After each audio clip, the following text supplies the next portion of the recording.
Muchachos y muchachas, the Ghislaine Maxwell trial. We're recapping it here on Natly Denise, day by day, as it is underway as we speak. But there have been other details that have been published very exclusively yesterday about Jeffrey Epstein and his apparent 17 times visit to the White House under Bill Clinton's presidency. Now, upon initial reading the story and getting to know the high-level facts about this, I guess, new piece of information, it just seems explosive as it is, right? The disgraced financier, pedophile who abused girls for decades, visiting a president, sitting president of the United States during and after his tenure. But there's more that meets the eye. I actually read through the story and found a lot of juicy details. Stay right there.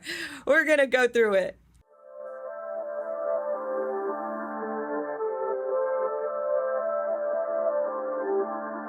Folks, the world is literally becoming unhinged. Supply chains are breaking down. The critical shortages are showing up left and right.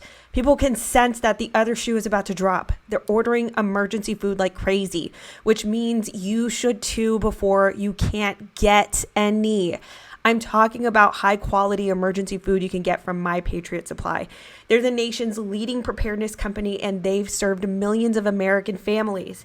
Now they want to help you by giving you $100 off their best-selling 3-month emergency food kit. This food stays fresh for up to 25 years in proper storage, so it'll be there when you need it. And the meals in this food kit average over 2,000 calories per day, so don't wait. Go to preparewithnatly.com and claim your 3-month emergency food kit while you still can. You'll save $100 per kit if you act now. That's preparewithnatly.com.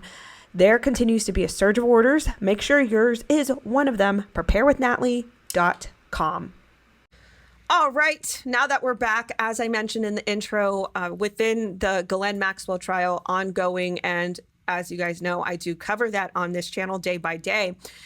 Yesterday, we learned some new information that was sourced from the dailymail.com because it was an exclusive report by the dailymail.com.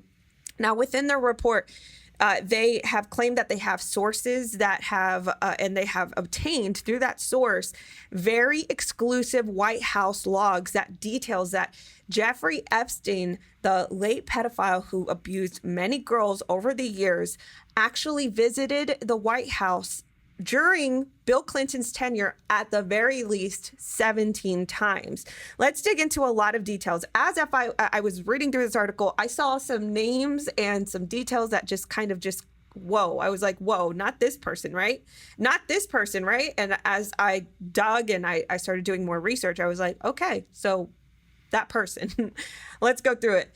Get straight to it because there's a lot to cover. Jeffrey Epstein's access to the Clinton White House laid bare, meaning that they're giving you the cold hard truth. Now it's transparent.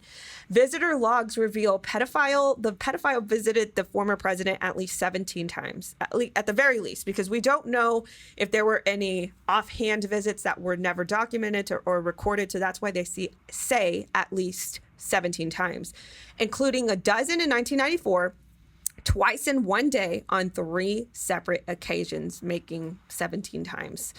Jeffrey Epstein's access to the Clinton White House has been laid bare by visitor logs exclusively obtained by the dailymail.com, which reveal the pedophile visited at least 17 times during the former president's first few years in office. This part's interesting right here. Epstein, who died in 2019, visited Bill Clinton at the executive mansion over the course of 3 years, with the first invitation coming just a month after his inauguration in January of 1993. Now, this is where one of my first questions comes into play. How did Bill Clinton, Hillary Clinton, know Jeffrey Epstein? And it's just a question. I'm not insinuating anything. My curiosity kind of goes to a place where if this was just a month after his inauguration, did he possibly know Jeffrey Epstein before that? Was there a relationship already established before his inauguration as president? I don't know. It's a month after was just really, really soon, I would think, because there are affairs as a president you would think that you would have to get to before friendships and stuff. Anyway, continue. The logs show the late financier showed up on 14 separate days, even making 2 visits in one single day on 3 separate occasions, which makes 17 times. Epstein was invited by some of Clinton's most senior advisors and aides, including one who later served as Treasury Secretary, according to records. So now these become our, people who are affiliated, become our, elected officials and whatnot. The documents reveal that the vast majority of Epstein's visits stated that he was going to the West Wing, meaning there was a strong likelihood he was meeting Clinton. So I just want to make this distinguishment first, just so that we have this form of understanding. So this is the White House, right? And this is the generic direction of everything. The residence in the middle, the East Wing is also the residences, considered the residences, and the West Wing is more so, where a lot of other affairs happen, visits, business affairs, everything under the sun. So the reason why I bring this up is because Dan Bongino, he made a really important point on his podcast this morning as I was listening, and he covered this very briefly, but as you guys know, Dan Bongino was Secret Service. He actually worked on the ground of the White House, so he knows this very well. And he made this point that he would like to see the elevator logs, because the elevator logs, you could end up in one place, be invited to one place, the West Wing, but the residences being on the East side, who knows who was where at what time. So I thought that was very interesting point to distinguish. But now that you guys know, West Wing, East Wing, where things kind of happen. All right, continued on. That's a timeline of all the visits. And I might revisit this if I feel it's important after saying what I'm going to say. The disclosure puts a renewed scrutiny on Clinton's friendship with Epstein, who is known to Epstein was known to have flown the former president on his private jet known as the Lolita Express dozens of times after he left office. When Epstein, had the fatality in jail, because I'm not going to say that he did a certain thing to himself. In 2019, Clinton claimed that he knew nothing about the terrible crimes his friend carried out. Right. Okay. And while Epstein's crimes did not become public knowledge until his arrest in 2006, the visits to the White House would have occurred during the same time frame that his alleged Madame Ghislaine Maxwell is accused of recruiting underage victims for him. Underage girls. And we're going to get into some of that detail as well. There's some timelines that are overlapping with what we know so far from the testimony of at least the first accuser known as Jane. And I'll get to that.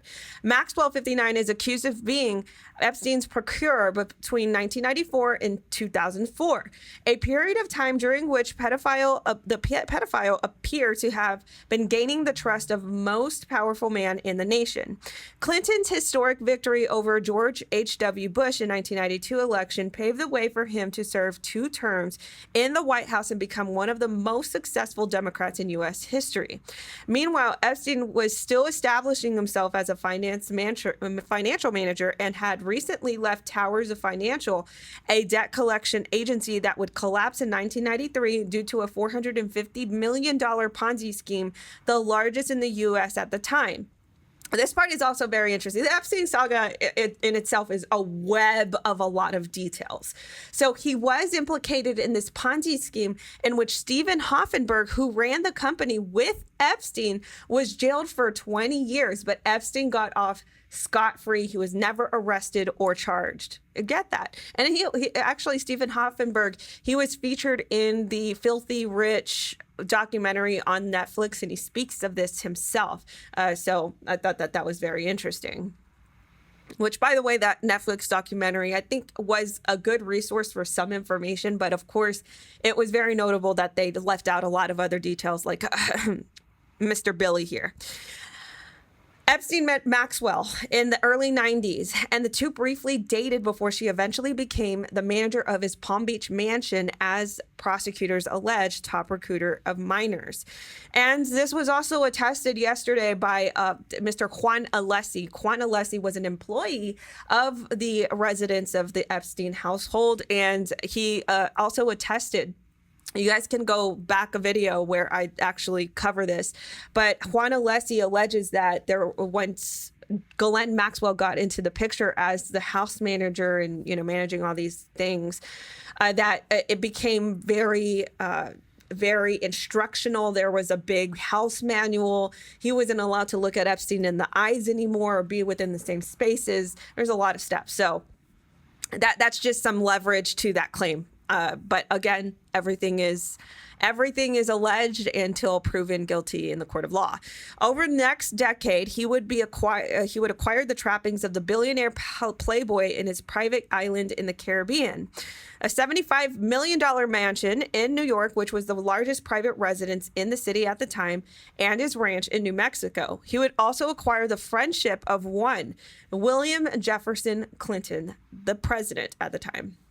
Reports have aimed that Clinton was a self-made man and may have been drawn to Epstein because he was cut from a similar cloth. As Epstein reported to his friends, "I invest in people, be it politics or science. That's what I do." In 1993, Epstein's first visit. So this is where the fun begins. The visitor logs were obtained by DailyMail.com from the Clinton Presidential Library under a series of FOIA requests. Okay, so let me clarify a point. There is a source that attests to these logs. So it wasn't necessarily that they obtained this exclusively from that source, but even more legitimately from a FOIA request. So I just want to clarify what that statement that I made. They show that Epstein's first visit to Clinton White House was on February 25th, 1993, and the person who issued the invitation was listed as Rubin. The location of the visit was listed as the WW, or the West Wing. We did distinguish between the two, the West and the East Wing. More so towards the East Wing is where the residences are. But this is the West Wing. The most prominent Rubin in the White House at the time was Robert Rubin, who took up his position as director of the National Economic Council when Clinton took office. Rubin was so favored by Clinton that he was appointed Treasury Secretary in January of 1995, right? Continued on. Rubin, who would go on to serve as the chair of Council on Foreign Relations, CFR, and International Affairs think tank between 2007 and 2017. So let me just go over that really quick. The CFR, so Robert E. Rubin, this is him here. So this is where my dig started. I was like, okay, CFR, because isn't that a human rights diplomacy kind of organization? And they're not supposed to be partisan, anything like that. So this is his bio under the CFR, Council on Foreign Relations. So Robert Rubin began his career as a finance at Goldman Sachs Company in New York City in 1966. Mr. Rubin served as a vice chairman and co-chief operating officer at Goldman from 1987 and 1990, as a co-senior partner and co-chairman from 1990 to 1992. Before joining Goldman, he was an attorney at the firm of Cleary, Gottlieb, Steen and Hamilton in New York City from 1964 to 1966. Now, let me just insert some commentary here. Now, as you guys know, Jeffrey Epstein, he was getting off, procuring these friendships and, even as far as gaining the power of attorney over Les Wexner, he was a financier. That's what he was known to do. He was known to give financial strategy, financial advisement. And I think it was like a couple weeks ago, who was it? What was his name? He was the CEO for Barclays, okay? And I'm losing his name right now. I think it's like Jess Dally, something like that. He actually stepped down recently because it was known that he had a relationship with Jeffrey Epstein. Now, he also had a career in the financial industry. He was with, I believe, JP Morgan, but I just find this part interesting because it always has a revolvement around these financial institutions. Goldman and Sachs also, coming within the Jeffrey Epstein orbit, there was a former executive from Goldman and Sachs that bought the actual mansion, the New York mansion that was sold after Jeffrey Epstein disappeared from the world. That's just what I'm going to say. Now, I'm just pointing all this out because there seems to be some sort of orbital structure and connection within the Epstein saga and the financial world. So this part is interesting. And I'm not implicating that Robert Rubin knew him through that. I'm just saying I just find that detail very common and interesting. That's it. That's it.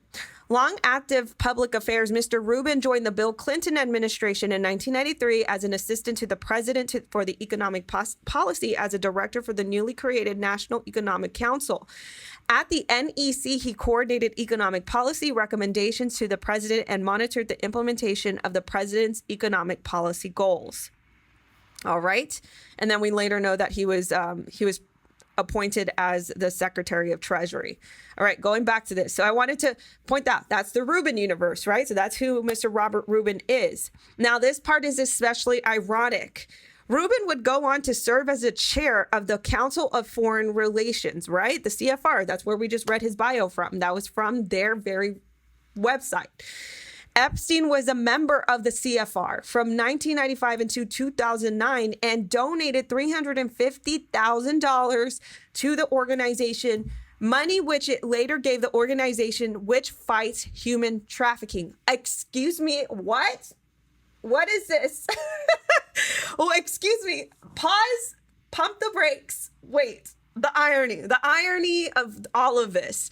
So Mr. Robert Rubin, let me play the picture for you. Mr. Robert Rubin, who served as a chair on the Council of Foreign Relations, CFR, Jeffrey Epstein also was a member of the CFR, and he donated 350,000 buckaroos, money which later down the line was served to fight human trafficking. I mean, what? And you guys don't believe me? Look at this. About CFR, the Council of Foreign Relations is an independent, nonpartisan membership organization, think tank and publisher dedicated to being a resource for its members, government officials, business executives, journalists, educators, students, civic and religious leaders, blah, blah, blah, all that, right? Here goes their page on human trafficking. My wig was snatched. I was like, what? The irony in all of this. So this is the Council of Foreign Relations. You guys see it right here in the top corner, Council of Foreign Relations, a whole page dedicated on human rights, subcategory human trafficking. Amazing. Absolutely ironic and amazing. The logs show that Epstein was admitted for this White House visit at 9:19 a.m. that day when Clinton had plans to meet Rubin at 1:45 p.m. according to the president's daily schedule. So Epstein got there that morning at 9:19 a.m. Clinton's schedule said that he had plans to meet Robert Rubin at 1:45 p.m. Okay, it's not clear if Epstein was attending the meeting or attended the meeting, but we could only assess on our own. Think for yourself. When DailyMail.com called Rubin's home to comment on this entire piece, his wife said to call his office before hanging up. Excuse me, what? That would just, okay. A spokesman for Rubin said, to the best of Mr. Rubin's recollection, he never met or spoke with Mr. Epstein. Oh, really? Because from 1995 to 2009, he was a member of the CFR. Rubin was serving as a chair from 2007 to 2017. So there's at least a 2-year overlap between the two CFR. So I don't know. Okay. But there's 2 instances where he could have met Epstein, the CFR, and the White House, but he denies. I'm assuming both. I'm just saying, look, hey, there's a lot of detail. Okay, anyway. Epstein's next visit was on September 29 to attend a reception organized by the White House Historical Association after Epstein donated $10,000 to help renovate the building.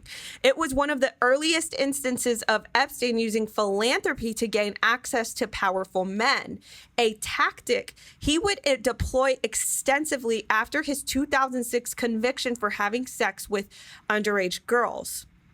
Continued on. Photos from the event show Epstein and Clinton shaking hands with both men and smiling broadly. Okay. In the background, Maxwell, who attended with Epstein, can be seen looking intently at Clinton. Another photo shows Clinton talking to Maxwell and Epstein together as guests mingle around them. Let me show you which picture they're talking about. I believe it's this one right here. Epstein, Maxwell, Clinton. Is that Hillary in the background right there? Is that Hillary in the background over there? Is that Hillary in the background over there? I don't know. Okay, let's get back to it. White House Secretary Ann Stock, who is listed in Epstein's little black book, was the reception's point of contact. All right, we're getting juicier. Stock would have been a useful ally for Epstein, and when she left the role in August of 1997, the former president said it was a personal loss for him. The person who approved the visit for Maxwell was Rathbone, which appears to be Linda Rathbone, who was a special assistant to the chief of staff at the time. Stock did not return messages asking for comment, and neither did Rathbone. So I think independently, these ladies,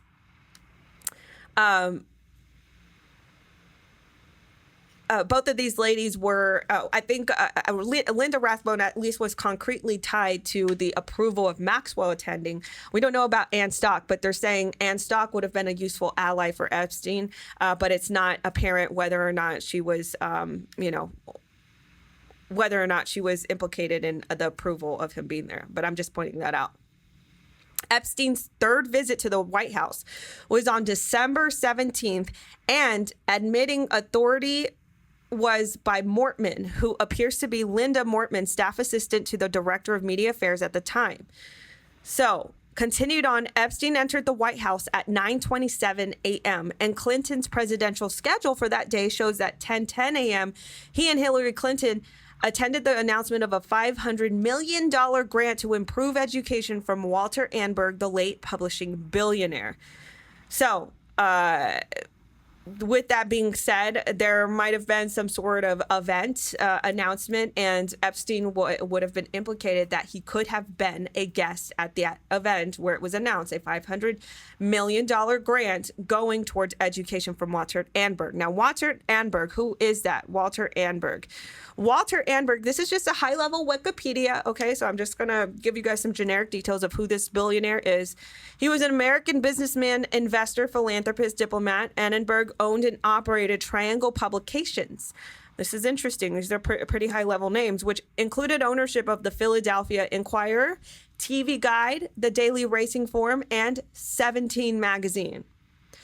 He was appointed by Richard Nixon as the United States ambassador to the United Kingdom, where he served from 1969 to 74.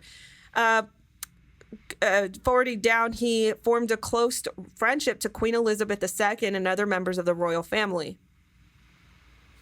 All right, so White House, royal family. Just saying, that's who he is. Not saying anything. I'm just saying that's who he is. That's who Walter Annenberg is, and he gave $500 million as a grant. The grant was the largest of its kind at the time, and Clinton praised it in front of a crowd of people, saying it could have come at a better time.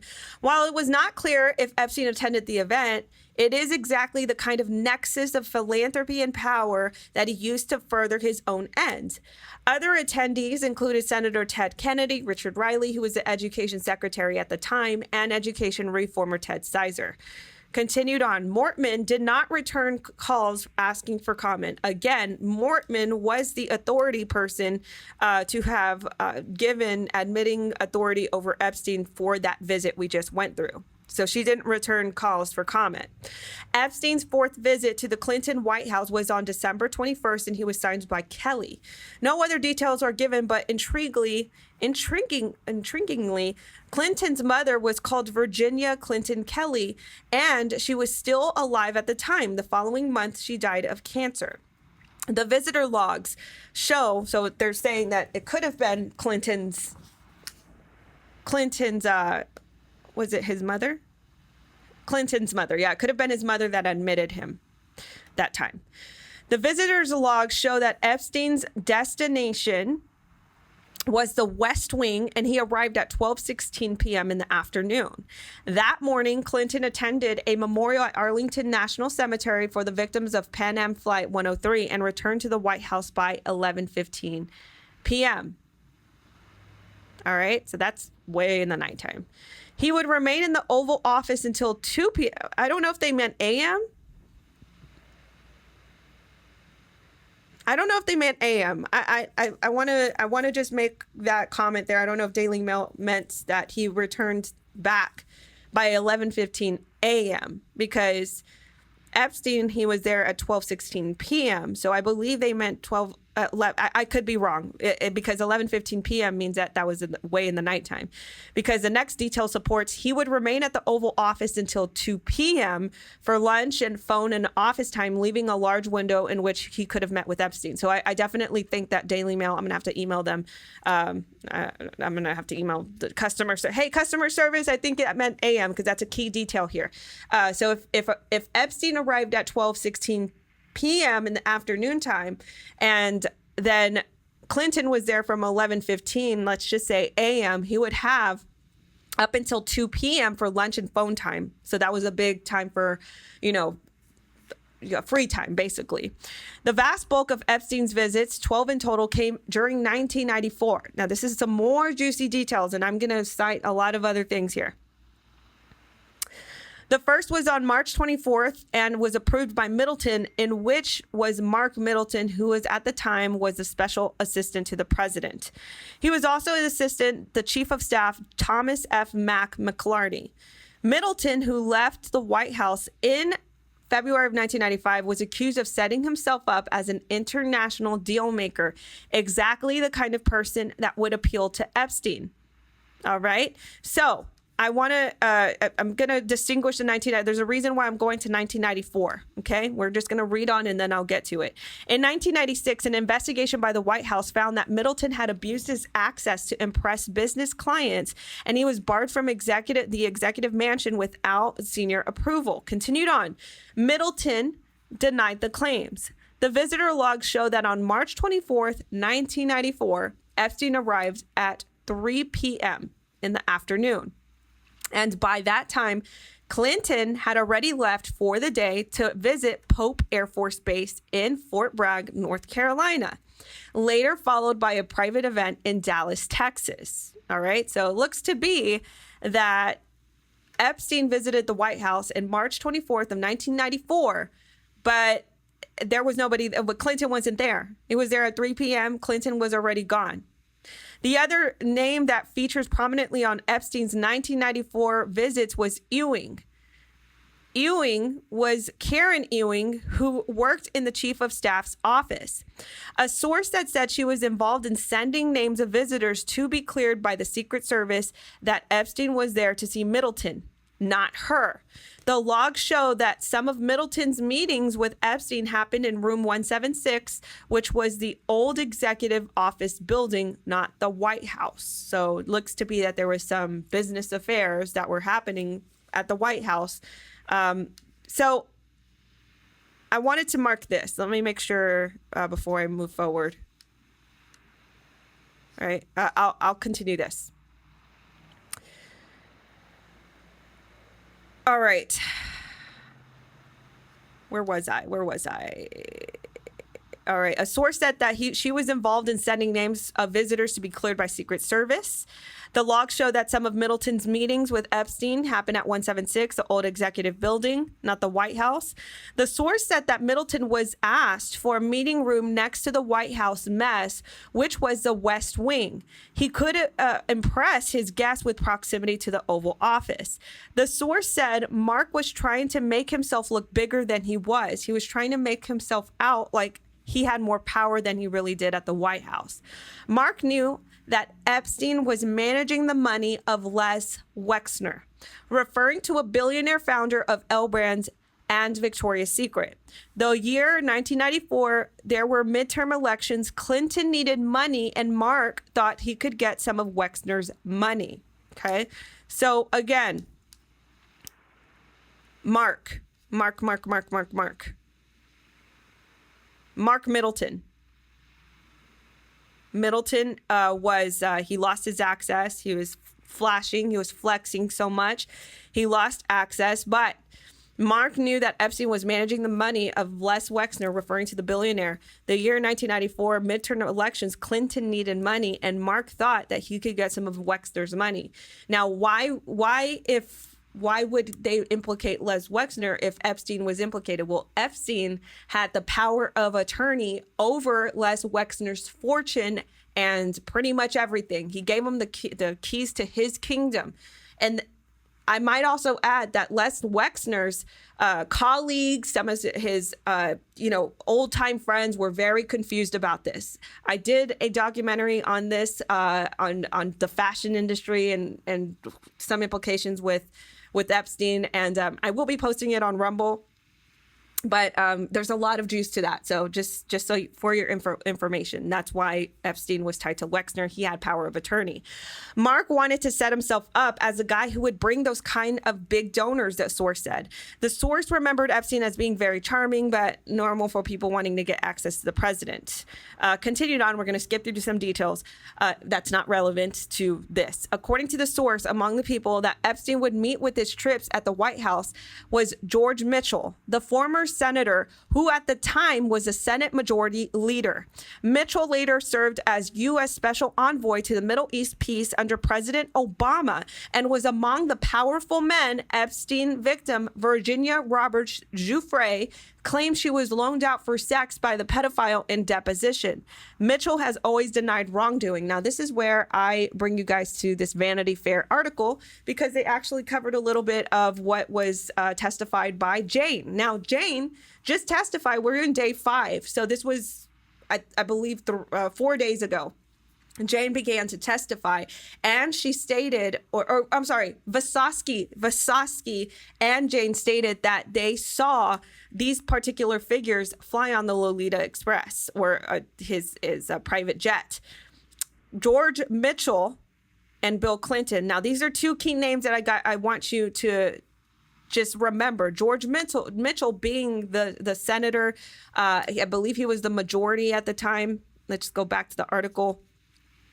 He was the Senate Majority Leader at the time. So not only does Virginia Roberts claim that she was loaned out to sex to him, George Mitchell, but also I believe it was Jane, the first accuser, who is remaining anonymous, also claimed that she saw him. When questioned about Maxwell Christian Everdale during cross-examination, it was actually Wissoski who attested that he actually flew in one of his jets with Bill, or on a separate occasion, or with Bill Clinton. I don't know if they were together or separate, but just for leverage. Mitchell has always denied wrongdoing. Epstein's next visit was April 20th, 1994. Now, there are a lot of 1994 visits, and he was signed in at 3 p.m. Clinton was in the Oval Office at 3:15 p.m. that day. So when he began a series of briefings with high-level staff. The following day, April 21st, Epstein made 2 visits. He made 2 visits at the White House the same day, both signed by Ewing at 5 and 7 p.m. In both cases, his destination was the West Wing. Again, this is not the residences. This is where, let me just point this out again. The West Wing is here. West Wing.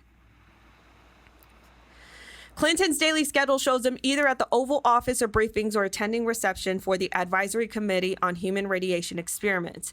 At 7 p.m., Clinton arrived at Blair House for a reception for the Prime Minister of Greece and returned to the White House by 8 p.m., meaning he could have still met Epstein. So let me repeat that again.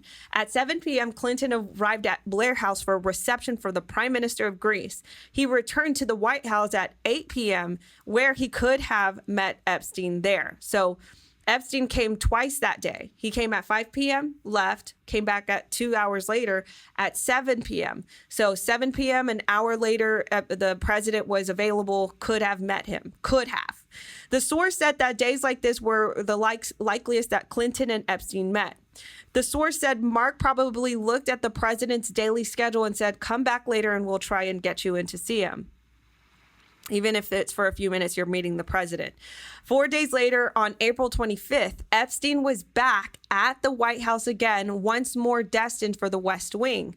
Epstein's 5:15 arrival came during a time when Epstein had some free time on his schedule. The former president attended the event to announce the grim irony, the first National Crime Victims' Rights Week, and finished mid-afternoon. So, twice in one day. Later on, 4 days later, he was back at the White House meeting Bill Clinton, or what's alleged that he met Bill Clinton. Again, irony once again, Okay, the first irony was that, Robert Rubin was a sitting board member of the CFR. Jeffrey Epstein was a member of the CFR, and he donated, 350,000 buckaroos, in which would later on go on to fight human trafficking. Now, here's the second part of irony. The former president attended an event, the first National Crime Victims' Rights Week, and finished mid-afternoon. Imagine that. After that, the schedule says he had downtime for a remainder of the day, meaning that he had plenty of time to see his friend Jeffrey Epstein. Epstein returned to the West Wing twice in one day once more. May 13th, and visit signed off by Middleton and Ewing. His first visit was at 12 p.m. noon, and second was at 4 p.m., both bound for the West Wing. Clinton's schedule for the day shows him having lunch, phone and office time from 11:05 to 1:05 p.m. And Epstein was admitted in the middle of that at 12 p.m. noon.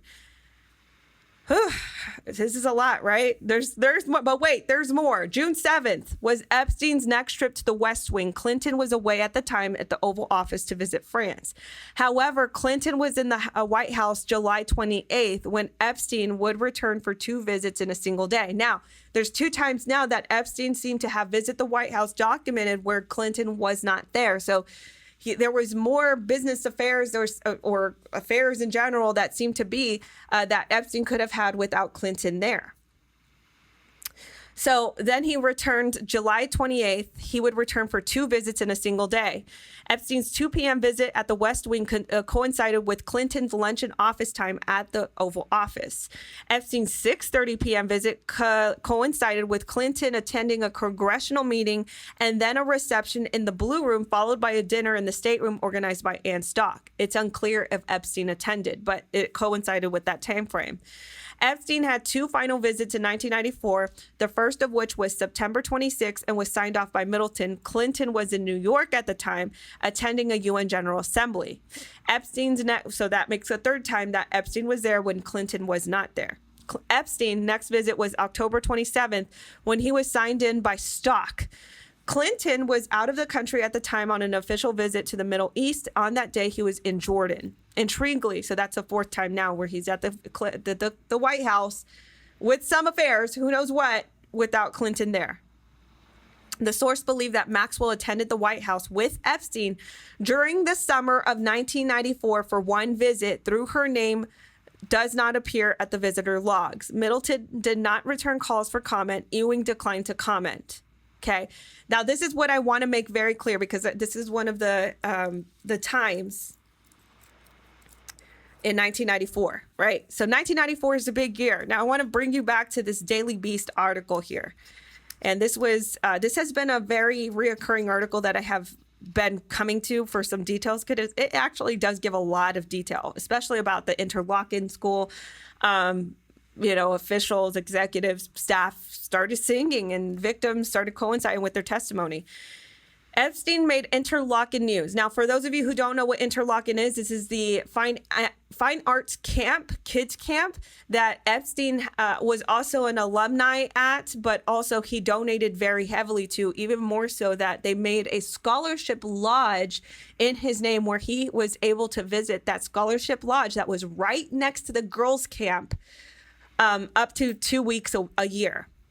Epstein made the Interlochen news again in the spring of 1994 for his funding of the Scholarship Lodge, which an article noted was stationed close to a junior girls camp, and just continued on that that from 1990 to 1999, Epstein issued press releases on his largesse that he was listed as a donor at the Interlochen school newsletters from 1990 to 1999.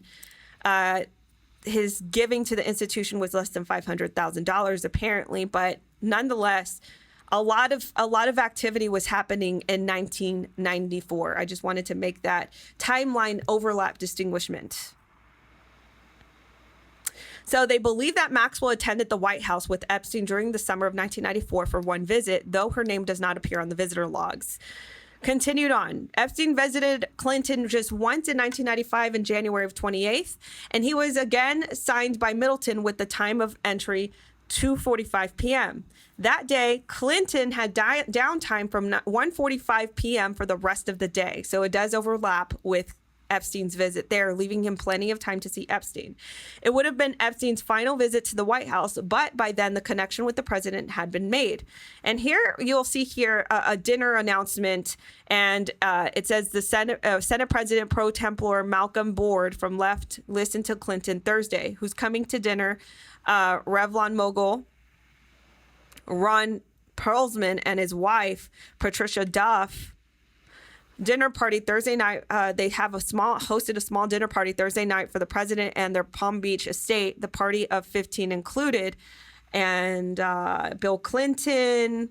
But then it also on the left side, it mentions right down here. I don't know if you can see at the very top of the screen right here, Jeffrey Epstein, a business executive. Okay. So he was very prominent on social scenes. The two men began to socialize outside the White House, and 2 months later, March 30th, Epstein paid up to $100,000 to attend a Democrat fundraiser in Palm Beach where Clinton was present. Palm Beach is very much implicated in the Ghislaine Maxwell trial. There's a lot of testimony, attestation by witness accounts, the witnesses, the accusers, everything in that matter. So also attending was, I'm not saying that there's any implication yet, right? I'm just saying, I'm just pointing out details. Also attending was Miami Vice Chair Don Johnson, D'Angelo Douglas, wife of Michael Douglas, singer Jimmy Buffett, and billionaire investor Ron Perlman. Soon, the friendship between Epstein and Clinton was close enough that mutual friends were bringing up the financier up in conversation. Listen to this. Okay, this completely snatched my wig and threw me into a spin, into orbit, into space. Like, I was like, whoa, like listen to this. British socialite Lynn Forrester, who served on Clinton's National Information Infrastructure Advisory Committee and as Secretary of Energy Advisory Board, wrote a letter to the former president on April 25th, 1995, referring to Epstein. Forrester, who some believe introduced the two men. My goodness, what? Lynn Forrester, who believed to introduce the two men, wrote, "Dear Mr. President, it was a pleasure to see you recently at the Senator Kennedy's house.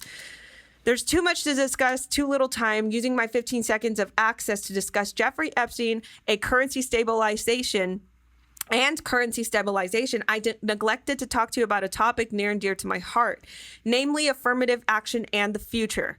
In 2000, Forrester would, okay, let me show you who Lynn Forrester is. You guys know who Lynn Forrester is?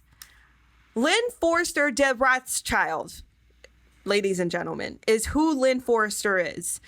Lynn Forrester de Rothschild is an American-British businesswoman, the chief executive officer of E.L. Rothschild, a holding company she owned with her third husband, Sir Evelyn Robert de Rothschild. So she's married to a Rothschild. She publicly supports politicians, including Hillary Clinton. She rallies for a political movement called inclusive capitalism, which, by the way, you guys know what inclusive capitalism is?